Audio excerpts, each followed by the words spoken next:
د خټین کور پر ور ننوتونکي ماشومان ټول د یوه تن اولادونه دي. 52 کلن محمد صادق چې د روزګان په مرکز ترینکوټ کې اوسي 4 ودونه یې کړي او اوس مهال د 52 اولادونو پلار دی. د اولادونو له ډلې 28 زامن او 40 لوڼې دي او 9 ماشومان یې مړه شوي دي. ودونه خو ما 4 کړي دي وروره، 4 ودونه مې کړي دي. تقریبا یو مې په چیر حکومت کې کړی دی، هغه د چیر نظام چې وه، هغه د مجاهدینو شپې چې وې. بل مې په طالبانو په تیرو طالبانو کې کړی دی، بل مې په تیرو طالبانو کې، بل مې په دغه تیر چې په دغه حکومت کې کړی. 4 ودونه ما کړي دي.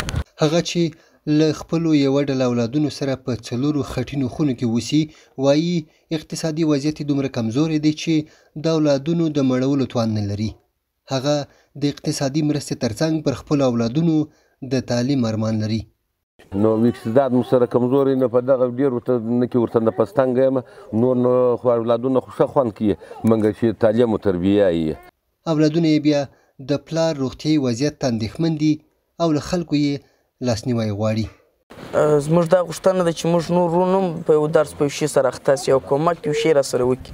موږ ته دا تعلیم سم چې موږ ټول تعلیم ووایو. محمد صادق چې د اولادونو عمرونه یې اوس مهال له 1 تر 20 کلونو رسیږي، باورونه دا دي چې ښه روزنه به یې د یوې ښې کورنۍ د بنسټ او خدای مه کړه نه روزنه به یې د ټولنې سرخوږی وي.